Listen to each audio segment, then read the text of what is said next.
You are invited to a murder at 10 Wood Villa, Piali Hills, 400876.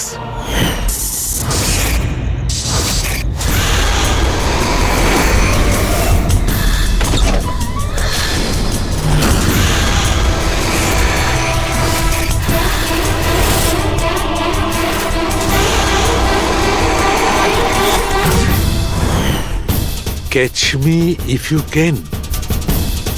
এটা সত্যি না মিথ্যে?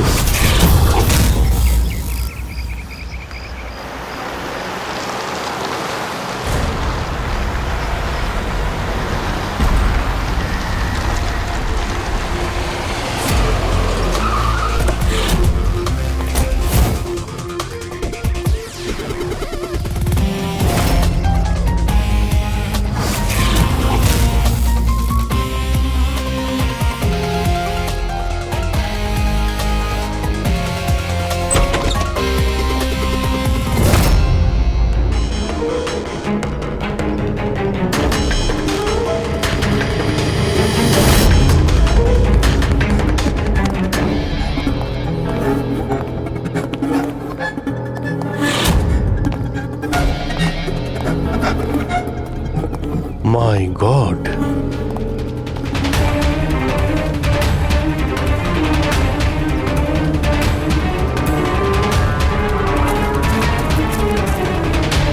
এখানে তো কেউ নেই, না গার্ড না বাংলোর মালিক।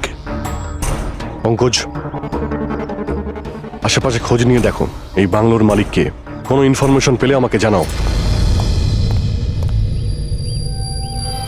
কি নৃশংসভাবে খুন করেছে, সারা শরীর ছুরি দিয়ে ক্ষতবিক্ষত করেছে, তাতেও ওর আশ মিটল না, আঙুলগুলোও কেটে দিয়েছে। এত রক্ত তো এই লাশের শরীরের হতেই পারে না।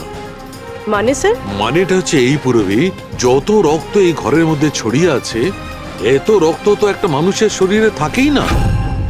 কোনো কি আইডি পেলে কে এই মেয়েটা? না অভিজিৎ, কিচ্ছু পাইনি।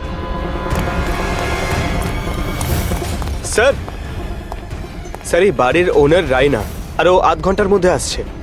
ওকে, ঠিক আছে। ততক্ষণ একটা কাজ করি, এখানে আমরা যা কিছু পাচ্ছি, এই ব্লাড, কোনো প্রমাণ, সব নিয়ে চলো, কোনো কিছু মিস না হয়, তাহলে জানা যাবে কি হয়েছিল এখানে।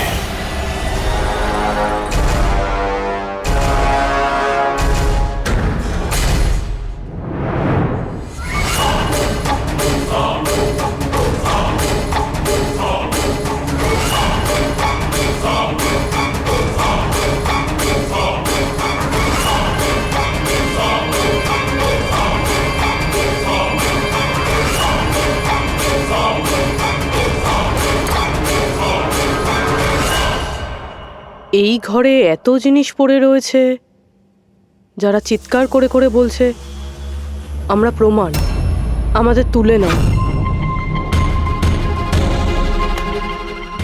এগুলো প্ল্যান্টেড নয় তো? মানে খুনি আমাদের সাথে গেম খেলছে।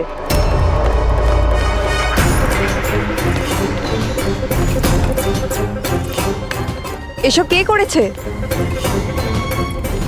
এসব কে করেছে? What is all this? অদ্ভুত তো স্যার, এ তো আমাদেরকে জিজ্ঞেস করছে কি করে হলো। এত নোংরা করে দিয়েছে, আপনারা পরিষ্কার করতে পারেননি? সে কি স্যার, পরিষ্কার করতে তো আমাদেরই বলছে। দুর্গন্ধ আসছে। এই আমার বাংলায় মহিলা কি করছে? ওই বীরজু, বীরজু কোথায়? বীরজু, বীরজু! লাশ থেকে মানুষ হয় অজ্ঞান হয়ে যায়, না হলে মাথা ঘুরে পড়ে যায়। এর তো কিছুই হলো না। বীরজু, বীরজু, বীরজু, এই বীরজু, বীরজু! আচ্ছা ম্যাডাম, আপনি এই বাংলোটাকে এরকম বেওয়ারিশ ফেলে রেখেছেন? এক্সকিউজ মি, এটা অন্য কারোর বাড়ি নয়, এই বাড়ির মালকিন আমি।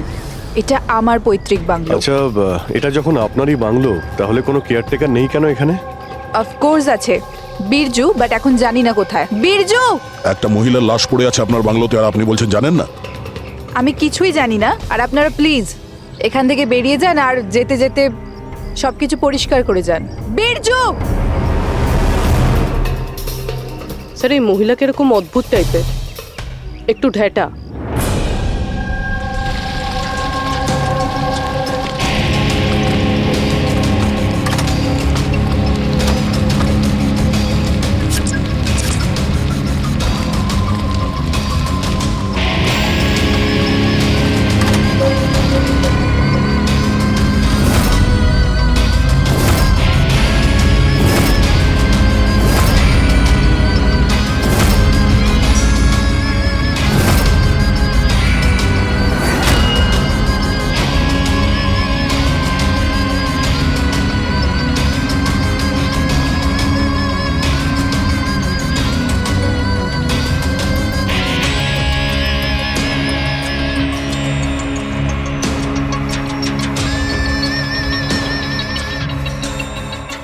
একটা কেস আর 18টা প্রমাণ, আর খুনি প্রমাণগুলো এমন ভাবে সাজিয়েছে যে কিছুই বলার নেই। কিন্তু স্যার সমস্যা এটাই হলো যে এর মধ্যে কোনো প্রমাণই আমাদের কোনো কাজের নয়। এই সমস্ত প্রমাণ আমাদের কাজে লাগবে না, এর মানেটা কি সারিকা? তার মানে স্যার এই সমস্ত প্রমাণই পুরনো। হোয়াট? এই সমস্ত প্রমাণ পুরনো মানে কি মেয়েটাও পুরনো? ছাড়ো, কত পুরনো তুমি বলো। স্যার 4 থেকে 10 বছরের পুরনো। এই সমস্ত প্রমাণ 4 থেকে 10 বছরের পুরনো, তার মানে এই মেয়েটাকে 10 বছর আগে খুন করা হয়েছে। আর কি পাওয়া গেছে প্রমাণ থেকে সেগুলো বলো। এই সমস্ত প্রমাণগুলোতে 20 জন আলাদা মানুষের ডিএনএ পাওয়া গেছে। তার মানে 20 জন আলাদা আলাদা লোক এই প্রমাণগুলোকে ছুঁয়েছে, তাই তো? হ্যাঁ স্যার। তাহলে আঙ্গুলের ছাপ তো নিশ্চয়ই পাওয়া গেছে। না, পাওয়া যায়নি। কিন্তু স্যার একটা খুব গুরুত্বপূর্ণ কথা জানা গেছে। ক্রাইম সিনে যে এত রক্ত পাওয়া গিয়েছিল, ওই রক্ত কোনো মানুষের নয়, বরং কোনো পশুর রক্ত ছিল। কি? ডক্টর সারিকা, এই মেয়েটার শরীরে যে রক্ত লেগেছিল সেটাও কি কোনো পশুরই? না না, এই মেয়েটার শরীরে আর জামা কাপড়ে যে রক্ত পাওয়া গিয়েছিল সেটা এরই আসল রক্ত। কিন্তু এটা ছাড়া ওখানে আর যা যা ছিল সমস্তটাই প্লান্ট করা হয়েছিল। মোটামুটি 20 জনের ডিএনএ আর এতগুলো প্রমাণ ক্রাইম সিনে এলো কোত্থেকে স্যার? সেটাই তো, এতগুলো প্রমাণ, কিন্তু আমাদের হাতে কিছুই নেই। বাহ, তুমি এখন চুপচাপ বসে থাকো, কিছুই তুমি বলো না, আমরা গল্প বলছি তাই না? বস, আমি জানি এই সমস্ত প্রমাণগুলো কোথা থেকে এসেছে। গত কয়েক বছর ধরে সিআইডি যতগুলো কেস সলভ করেছে তার মধ্যে থেকে কিছু ইম্পর্টেন্ট কেসের ইম্পর্টেন্ট এভিডেন্স হচ্ছে এই সবগুলো। কি?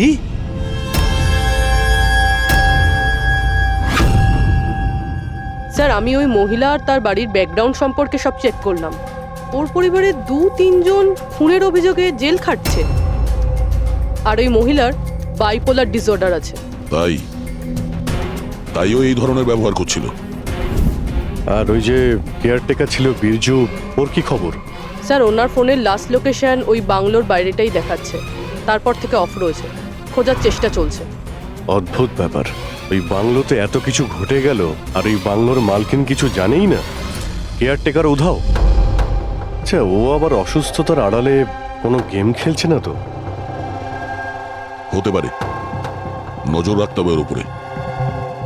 পঙ্কজ, যে মেয়েটা লাশ পাওয়া গেছে তার ব্যাপারে জানতে পারলে কিছু? স্যার সব পুলিশ স্টেশন, নিউজ পেপার আর নিউজ চ্যানেলে পাঠিয়ে দিয়েছি, কিছুক্ষণের মধ্যে জানতে পেরে যাবো স্যার। চালু খেয়ে আমাদের পুরনো কেসের প্রমাণগুলো ওখানে কি করে গেল? চুপ করে বসে থাকলে হবে না, আমার উত্তর চাই। তুমি ফরেনসিক সার্জন, তুমি এই ফরেনসিক ডিপার্টমেন্টের ইনচার্জ, নিজের দায়িত্ব এড়িয়ে যেতে পারো না। বস, ছাড়ো তো। আমি আমার দায়িত্বটা খুব ভালো করে কি জানি। করেছো দেখতেই পাচ্ছি। তাহলে এটা বলো, আমাদের পুরনো এভিডেন্স আমাদের রেকর্ড থেকে উধাও হলো কি করে? বস, বস একটা কাজ করছি, রেকর্ড রুমে গিয়ে ওখানে জিজ্ঞাসাবাদ করি, জানতে পারা যাবে বস ওখানে কি গন্ডগোল হয়েছে। প্লিজ।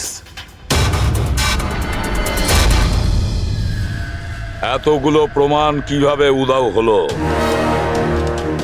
আপনারা জানতেন না? প্রমাণগুলো কত ইম্পর্টেন্ট।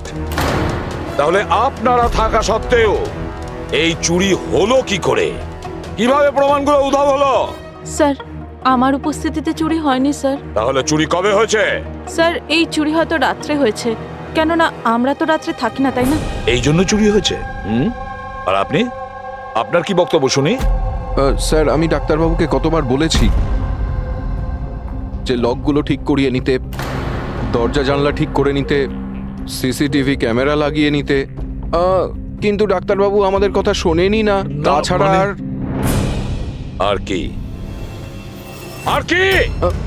স্যার, ও জানি না কাদের নিয়ে মাঝে মাঝে চলে আসেন আর বলেন যে পুরনো এভিডেন্স দেখার, জানি না কাদের নিয়ে মাঝে মাঝে চলে আসেন আর বলেন যে পুরনো এভিডেন্স দেখার আছে। ও কাকে এনেছিল? গত 3 মাস আগে কাউকে নিয়ে এসেছিলেন আর বলেছিলেন ক্রাইম জার্নালিস্ট ইনি পুরনো এভিডেন্স দেখতে চান।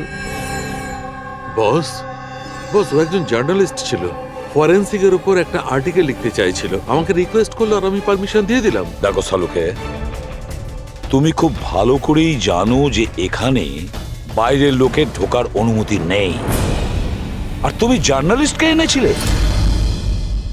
স্যার, আগের মাসেও স্যার কলেজের স্টুডেন্টকে এনেছিলেন, ওকেও পুরনো তথ্য দেখাচ্ছিলেন। হতে পারে যে তাদের মধ্যেই কেউ চুরি করেছে। না বস, এটা হতে পারে না, ওরা তো ফরেন্সিক স্টুডেন্ট ছিল, ওরা আমার কাছে এসে পারমিশন চাইছিল, স্যার আমরা স্টাডি করতে চাই, কিছু প্র্যাকটিক্যাল করতে চাই, আমরা কিছু শিখতে চাই, প্লিজ আমাদের পারমিশন দিন। তাই ওদের পারমিশন দিয়ে দিই বস। বস, আমার যথেষ্ট রেসপন্সিবিলিটি আছে, আফটার অল এটা তো আমার অধিকারও বটে। দেখো সালুকে, সিআইডি কে কলঙ্কিত করার তোমার কোনো অধিকার নেই, বুঝেছ? আর তাছাড়া ফরেনসিক শেখানোর জন্য এখানে কোনো কলেজ খোলা হয়নি। তুমি এখানে স্টুডেন্টদের আনলে কি করে? কার পারমিশন নিয়েছিলে? দেখো সালুকে, একটা কথা মনে রেখো, এই রেকর্ড রুমে চাইলেই কাউকে আনা যায় না।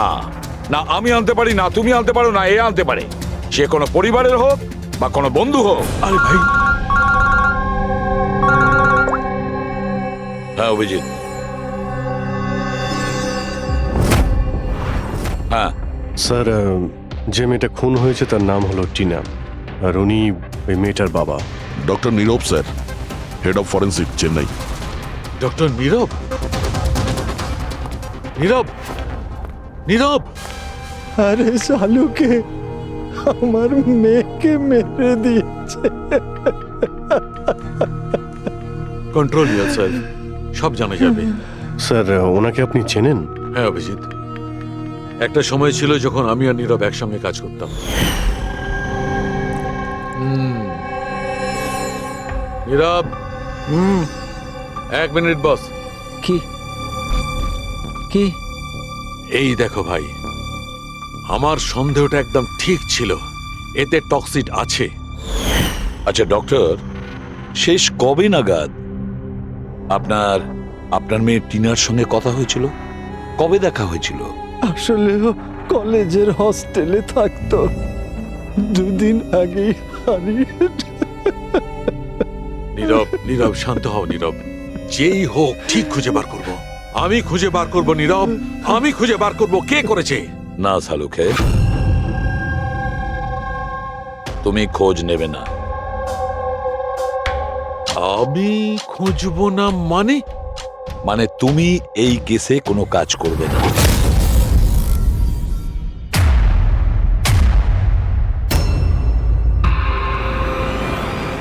কেন? কারণ তোমার গাফিলতির জন্য ফরেনসিক রেকর্ড রুম থেকে প্রমাণ চুরি হয়ে গেছে।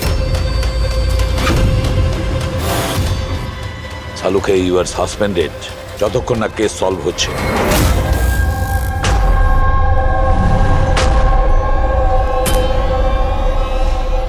বস, তোমার কি মনে হয় এই সব কিছু আমার জন্য হয়েছে? তুমি আমাকে দোষারোপ করছো। দোষারোপ করছি না সালুকে, এটাই বাস্তব, আর সেটা তুমি খুব ভালো করে জানো। যদি না তোমার বন্ধু জার্নালিস্টকে ফরেন্সিক রেকর্ড রুমে নিয়ে যেতে, না ওই স্টুডেন্টদের নিয়ে যেতে যাদের জন্য এই ঘটনা ঘটেছে, সেই জন্য তোমাকে সাসপেন্ড করতে হলো।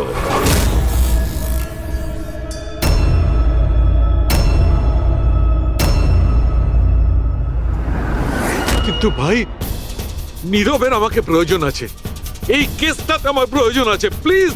না সালুকে। স্যার, স্যার আপনি আমাকে ডেকেছিলেন? ডক্টর সারিকা, এখন থেকে তুমি ওনার মেয়ে টিনার কেস ফাইল হ্যান্ডেল করবে। আমি? হ্যাঁ। কিন্তু স্যার, দয়া, অভিজিৎ, সালুকের বন্ধু জার্নালিস্ট আর ওই স্টুডেন্টগুলো যারা ফরেন্সিক রেকর্ড রুমে এসেছিল, সবার খুব ভালো করে এনকোয়ারি করো, খুব ভালো করে। Sir. Doctor সালুকে, doctor সালুকে,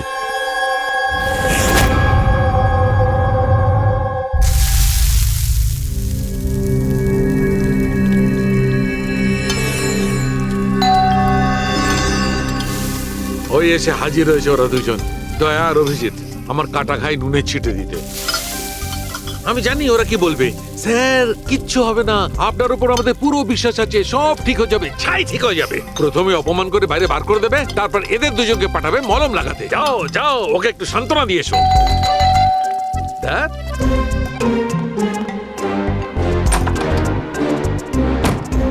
high. Morning.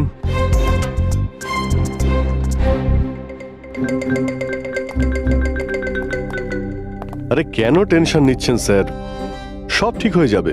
আমাদের আপনার ওপর পুরো বিশ্বাস আছে ডক্টর। আমরা বিশ্বাস করি আপনি কোনো ভুল কাজ করতে পারেন না, কিন্তু কি করব, প্রোটোকল তো ফলো করতেই হবে না। দেখো, তোমাদের থেকে আমি কোনো রকম সহানুভূতি চাই না, আর হ্যাঁ, তোমাদের এসিপি সাহেবের সহানুভূতিরও একদম দরকার নেই। আমি বাচ্চা নই, কাঁদছি না। আমি জানি প্রদ্যুমন নিজের ডিউটি সম্পর্কে খুব সচেতন হওয়া উচিত। গুড। স্যার, আমার খুব খারাপ লাগছে, আই এম ভেরি সরি। আপনার সামনে এসিপি স্যার না আমাকে। সারিকা, লজ্জা পাবার কোনো দরকার নেই। তুমি নিজের কাজটা মন দিয়ে করো, প্রত্যেকটা জিনিস মন দিয়ে দেখবে, কোনো না কোনো সূত্র নিশ্চয়ই পাবে। আমরা যা কিছু স্পর্শ করি আমাদের ছাপ রেখে যাই। রিমেম্বার, এভরি কন্ট্যাক্ট লিভস এ ট্রেস বিহাইন্ড। ব্যাস, এই ফর্মুলাটা ফলো করবে। আর হ্যাঁ, যতদিন এই কেসটা সলভ না হয়, প্লিজ এখানে আসবে না। স্যার, আমি জানি আমি নিরপরাধ, আর আমি সেটা প্রমাণ করেই ছাড়ব। ততদিন পর্যন্ত প্লিজ লিভ মি অ্যালোন। তোমরা কেসটা মন দিয়ে করো।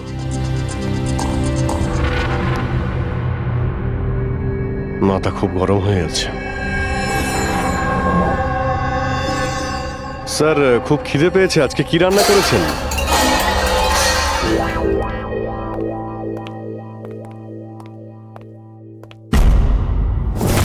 স্যার, হুম, এই জার্নালিস্ট শুনেছি খুবই অভদ্র একটা মানুষ। 3 মাস আগে নাকি ডক্টর নীরবের সঙ্গে ওনার ঝামেলাও হয়েছিল। দেখছি কতটা টেরা লোকে। স্যার, আপনাদের ভেতরে ডাকছে। Thank you.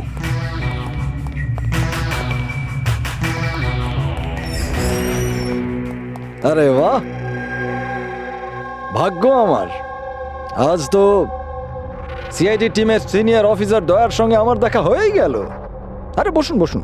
আমরা এখানে বসতে আসিনি। আরে এত রাগের কি আছে মশাই? আচ্ছা ছাড়ুন, চাকে। এটা বলুন যে কি খাবেন, চা, কফি, ঠান্ডা? ঠান্ডা ঠান্ডা ফান্ডা খাই না আমরা। আচ্ছা মিস্টার দয়া, আমি অনেক দিন থেকে সিআইডি টিমের উপর একটা ডকু ড্রামা করার কথা ভাবছিলাম, কিন্তু আমাদের রেসিপি স্যারকে পাওয়াই যায় না। আপনি তো জানেন নিশ্চয়ই সিআইডি আজে বাজে লোককে এন্টারটেন করে না। আপনি সোজা আসল কথায় আসবেন। হ্যাঁ নিশ্চয়ই, 20 বছর ধরে আমি এই প্রফেশনের মধ্যে আছি, সব সময় পয়েন্টেই থাকি। বলুন, সবার প্রথমে কি জানতে চান? ডক্টর নীরবের সঙ্গে ঝগড়ার ব্যাপারে নাকি ফরেন্সিক রেকর্ড উইংয়ের বেহাল অবস্থার ব্যাপারে? ডক্টর নীরবের সঙ্গে তোমার ঝগড়াটা কি ছিল? না, আমার সাথে ওর কোনো ঝগড়া ছিল না। আমি শুধু ওকে সততার একটা আয়না দেখিয়েছিলাম। ওর খারাপ লাগলো সেটা। তার মানে? মানে হলো ডক্টর নীরবের কাজের ওপর আমি একটা আর্টিকেল লিখেছিলাম। আমার হিসেবে উনি ফরেন্সিক কাজের জন্য বিশ্বস্ত ছিলেন না, সামান্য ঢিলে ঢালা টাইপের ফরেন্সিক এক্সপার্ট ছিলেন। সেই জন্য তিনি আমার ওপর মানহানির কেস করে দিলেন। খুব অসম্মান হয়েছিল ওনার। আমি ওনার কাছে ক্ষমাও চেয়েছিলাম, কিন্তু এখন ওনার মেয়ের মৃত্যুর খবর শুনে আমার খুব খারাপ লেগেছিল। আর আপনি দুঃখ প্রকাশ করার জন্য এভিডেন্স রুম থেকে এভিডেন্স চুরি করে সেখানে ফেলে দিলেন যেখানে নীরব বাবুর মেয়ে খুন হয়েছিল। আরে দাদা, আমি এটা কেন করতে যাব? আমি কেন পুরনো হার আর রক্তমাখা শাড়ি চুরি করতে যাব? তাহলে তুমি ওই এভিডেন্স উইং এ কি দেখতে গিয়েছিলে? ফরেন্সিক ল্যাব থেকে এভিডেন্স কিভাবে চুরি হয় আমি সেটা দেখতে গেছিলাম। আমি আপনাদের কাজের দুর্বলতা দেখতে গেছিলাম। থাক, এসব যেতে দিন, এগুলো বলার কোনো দরকার নেই। এখন তো আপনারাও সবটা জেনে গেছেন বোধহয়। দেখুন, বেশি বক্তৃতা দেবেন না আপনি। যতটা জিজ্ঞেস করা হচ্ছে ততটার উত্তর দিন, কেন? ব্যাস। যে নিজেদের কথা উঠলো অমনি ঝাল লাগলো? আপনাদের কাছে কি এই কথার উত্তর আছে যে কে কিভাবে ফরেনসিক ল্যাব থেকে জিনিসগুলো চুরি করলো? আমার তো মনে হয় খুনি আপনাদের দুর্বলতাটা দেখাতে চেয়েছে। যাক, ছাড়ুন সেসব। এখন বলুন যে এই সিআইডির ওপর ডকুড্রামা সিরিজ কবে শুরু হচ্ছে? স্যার, এনাকে ব্যুরো নিয়ে যাই। মনে হচ্ছে ঠিকঠাক উত্তর উনি ওখানেই দেবেন। তার জন্য অনেক লম্বা চওড়া প্রসেস আছে। আর তাছাড়া প্রমাণও তো থাকতে হবে না, তাই তো দয়া? খুব তাড়াতাড়ি দেখা হবে। প্রসেস পুরো করে সমস্ত এভিডেন্স নিয়ে আসবো, আর তখন কথা বলবো সিআইডির ওপর ডকু ড্রামা বানানোর জন্য। হ্যাঁ,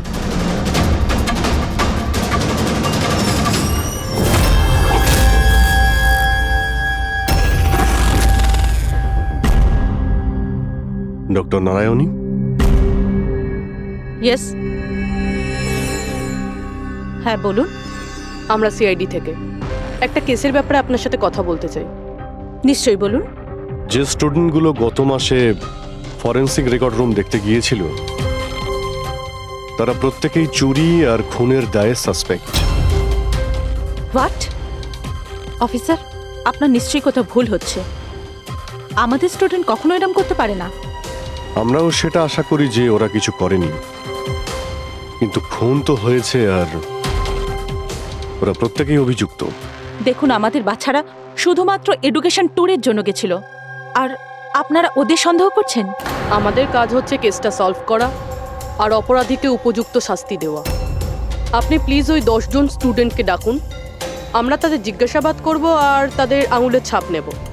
দেখুন, ব্যাপারটা বুঝুন, ওরা স্টুডেন্ট। দেখুন, ওদের উপর তো আমরা 3rd ডিগ্রি ইউজ করছি না, আমরা শুধু জিজ্ঞাসাবাদ করব।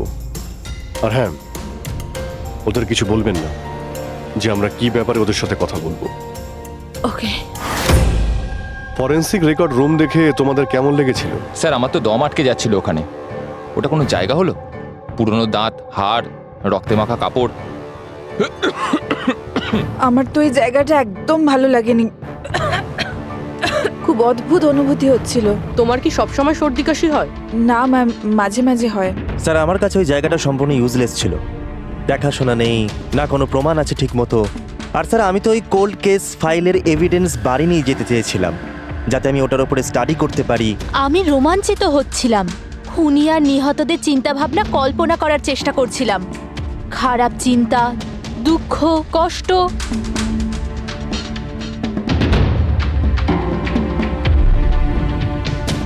স্যার, এখানে তো 9 জন রয়েছে, একজন নেই। হ্যাঁ, আজকে একজন স্টুডেন্ট অ্যাবসেন্ট আছে, ওর শরীর ঠিক নেই। সে কে? কি নাম তার? সারিকা। সারিকা? ওর ব্যাপারে পুরো ডিটেলসটা চাই। হ্যাঁ সারিকা, কিছু কি পাওয়া গেল? দেখো আমাদের হাতে কিন্তু সময় নেই। স্যার আমি বারবার চেষ্টা করছি যদি কোনো প্রমাণ হাতে পেয়ে যাই, যাতে সালু খেসার যে নির্দোষ এটা প্রমাণিত হয়। যাই হোক না কেন, কিছু না কিছু তো ঘটেছে। যারা সালুখেকে ফাঁসানোর চেষ্টা করেছে, কে হতে পারে আর কেনই বা সে করছে? স্যার আপনি এটা জানেন, তবুও সালু খেসারকে বের করে দিলেন। সারিকা, আমি সেটাই করেছি যেটা আইনত। না হলে সালুখেকে আমি কি স্যারকে আপনি কি? খুনি খুব বড় ভুল করেছে। কি ভুল স্যার? যখন তোমরা ওখানে গিয়েছিলে, ওই বাড়ির ভেতর ঘুরছিলে, ভেতর থেকে বাইরে, বাইরে থেকে ভেতরে, সব জায়গায় যখন প্রমাণ খুঁজে বার করছিলে, তখন ফেডরিক, তখন তুমি চিহ্ন ছেড়ে যাচ্ছিলে, তোমার হাতের চিহ্ন, পায়ের চিহ্ন, আরো অনেক ছোট ছোট জিনিস যেগুলো তোমাদের অগোচরেই ঘটছিল। আর খুনি ঠিক একইভাবে ওখানে তার চিহ্ন ছেড়ে গেছে, এমন চিহ্ন যেগুলো আমরা ট্রেস করতে পারি। ট্রেসেবল চিহ্ন? সারিকা, আমরা যা কিছু স্পর্শ করি আমাদের ছাপ রেখে যাই। রিমেম্বার, এভরি কন্ট্যাক্ট লিভস এ ট্রেস বিহাইন্ড। স্যার আমাকে হিন্ট দিয়েছিলেন, কিন্তু আমি বুঝতে পারিনি কেন।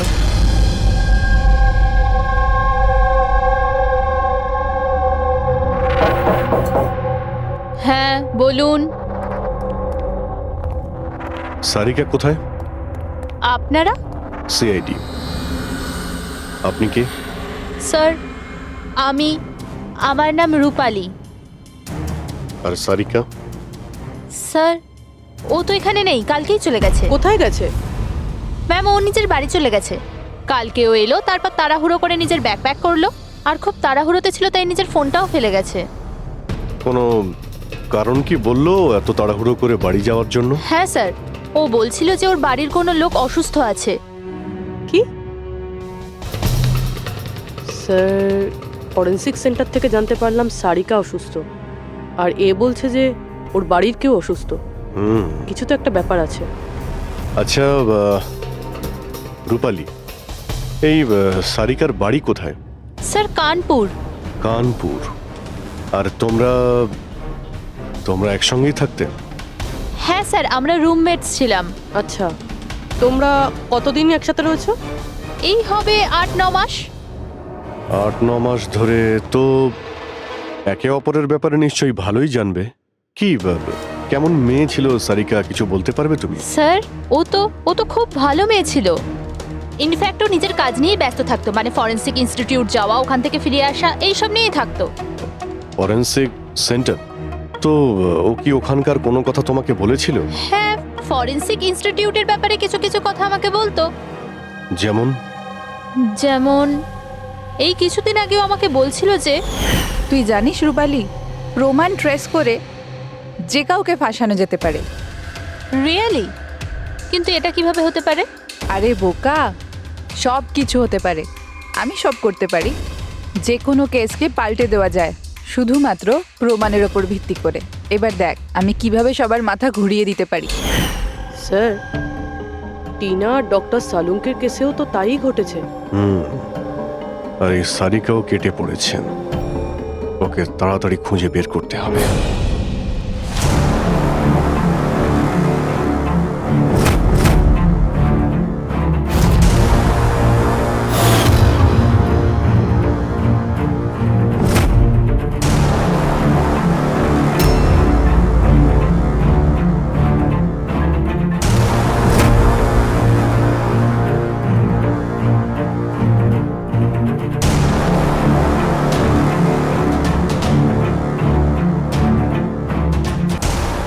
সারিকা, স্যার খুনি যেই হোক না কেন, যে এতগুলো প্রমাণ চুরি করেছে আর ক্রাইম সিনে প্লান্ট করেছে, এটা করার সময় ও নিশ্চয়ই জিনিসগুলোকে ছুঁয়েছে। কিন্তু ডক্টর সারিকা, আপনিই তো বলেছিলেন যে কোনো আঙুলের ছাপই পাওয়া যায়নি। তাহলে এই জিনিসগুলো ধরলো কি করে? আঙুলের তো কোনো ছাপ পাওয়া যায়নি, কিন্তু আমি এটা বলার চেষ্টা করছি যে এত প্রমাণও চুরি করেছিল আর ক্রাইম সিনে প্লান্ট করেছিল।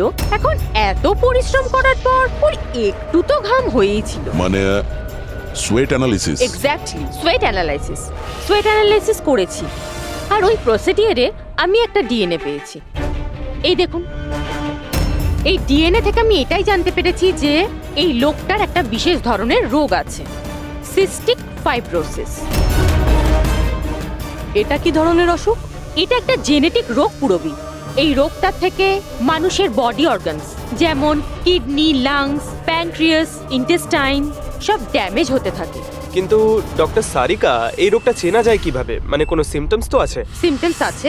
যদি এই রোগটা অনেক বছর ধরে থাকে তাহলে সেই মানুষটার গ্রোথ পুয়ার হয়ে যায়, ফ্যাটি স্টুলস হতে থাকে, শ্বাস নিতে প্রবলেম হয়, খুব কাশি হয়, ইনফ্যাক্ট সাইনাস ইনফেকশন হতে পারে। শ্বাস নিতে কষ্ট আর কাশি। আচ্ছা, তার মানে এরকম পেশেন্টদের নিশ্চয়ই হসপিটালে বারবার যাতায়াত করতে হয়। কনস্ট্যান্ট মনিটরিং এর দরকার হয়। ব্যাস, তাহলে অভিজিৎ, শহরে যতগুলো হসপিটাল আছে সেখানে গিয়ে খোঁজ নাও এই ধরনের রুগী কজন আছে, আর তাদের মধ্যে কি এমন কোনো পেশেন্ট আছে যার আমাদের এই কেসের সঙ্গে কোনো সম্পর্ক আছে।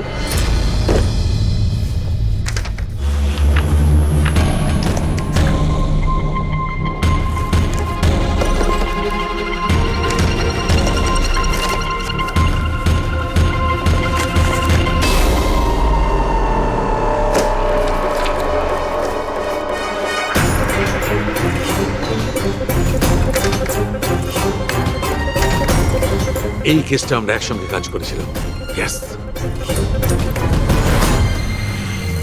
ডক্টর নীরবের মেয়েকে খুন করা হয়েছে, আমাকে সাসপেন্ড করা হয়েছে, তো বাকি রইল ললিত। যদি সবকিছু কেসটার জন্য হয় তাহলে ললিতের সঙ্গেও নিশ্চয়ই কিছু ঘটেছে, নাহলে হয়তো ঘটবে। ললিতকে খুঁজতে হবে, কিন্তু এত বছর ধরে ললিতের সঙ্গে কোনো যোগাযোগ নেই, কি করে খুঁজবো? ট্রাই করে দেখি।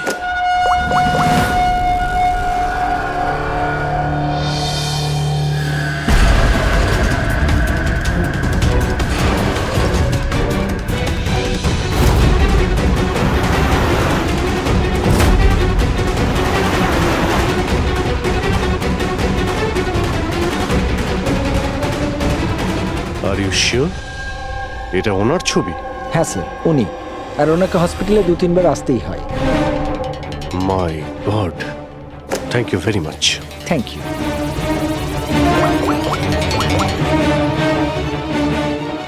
দয়া, খুনির ব্যাপারে জানতে পেরেছি। কি? ডক্টর ললিত মারা গেছেন 5 বছর আগে? হ্যাঁ স্যার, আপনারা মেয়ের সাথে দেখা করতে পারেন। কোথায় ওর মেয়ে? আমি কথা বলতে পারি? সে তো মুম্বাইতে আছে স্যার, সারিকা নাম ওর। সারিকা? হ্যাঁ sir. Okay, thank you. Sarika মুম্বাইতে।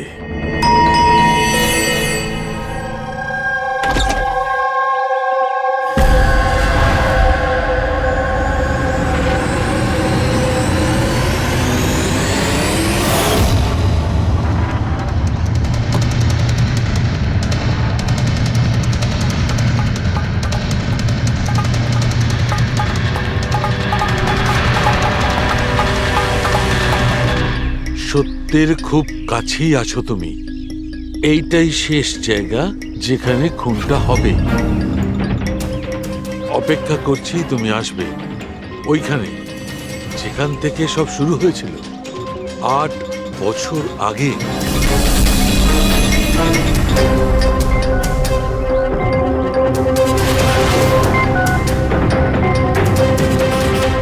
বছর আগে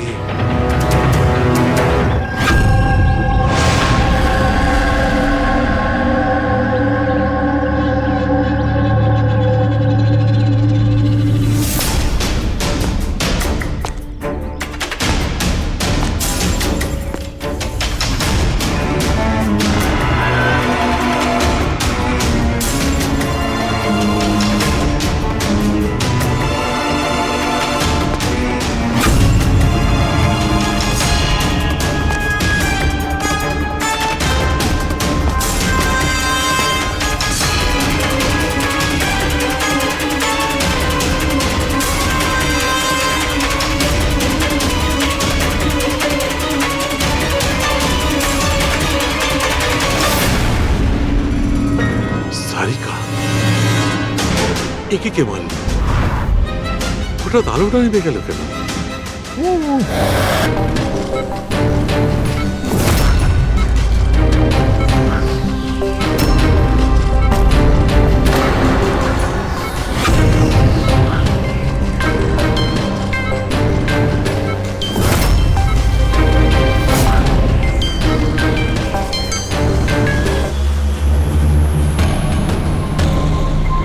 স্যার সালুনকা স্যারের ফোন তো বাজছে, কিন্তু উনি ফোনটা ধরছেন না। উনি আবার বিপদে পড়েননি তো? ডক্টর সালুকের ফোনের লোকেশন এক্ষুনি ট্র্যাক করো, দেখো কোথায় আছে। আর এই খুনিরও।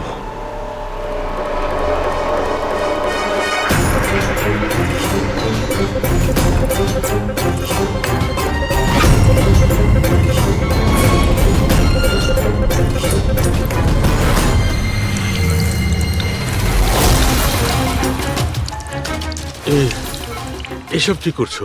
তোমার মৃত্যু আস্তে আস্তে আর খুবই কষ্টদায়ক।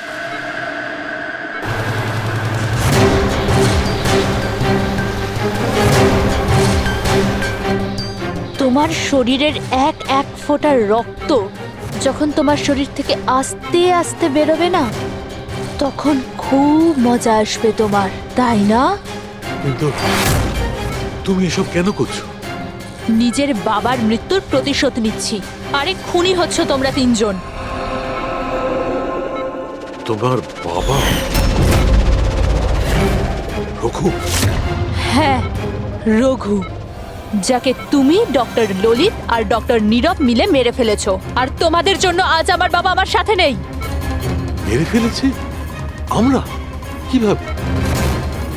প্রমাণ জোগাড় করে মেরে ফেলেছো।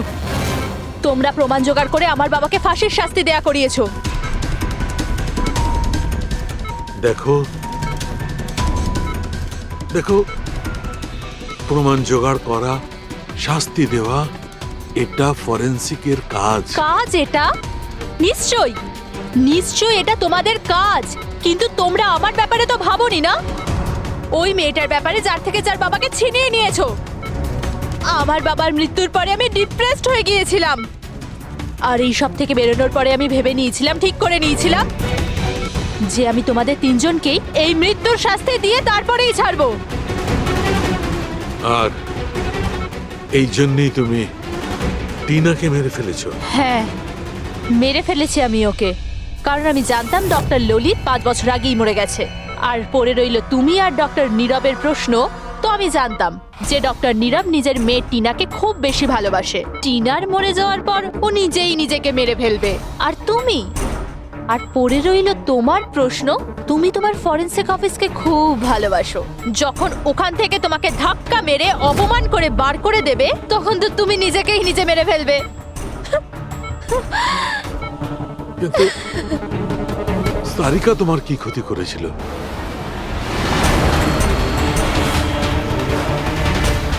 সারিকা? ওকে তো মরতেই হতো। ও ললিতের মেয়ে ছিল যে, আর ফরেনসিকে কাজ করতো। আর আমার কাজে তো আসতোই। ওর সাহায্যে আমি ফরেনসিক অফিসার সব প্রমাণ জোগাড় করেছিলাম। তোমার ফরেনসিক অফিস তোমার বিরুদ্ধে? এই দেখো ডক্টর সালুকে, হয়ে গেল আমার বদলা পূরণ। আর যতক্ষণে সিআইডি এখানে আসবে, ততক্ষণে তুমি ওপরে। Good bye doctor সালুকে।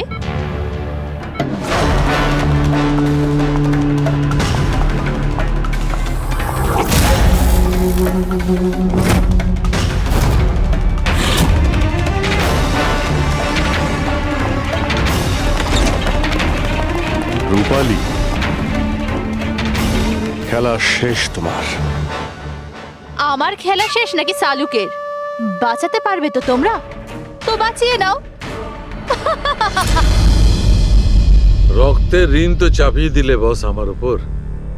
রক্তের ঋণ তো চাপাইনি আমি তোমার ওপর, আমি তো বরং তোমার ঋণ শোধ করলাম। অপরাধীদের শাস্তি দিতে সাহায্য করেছিলে, সেই ঋণ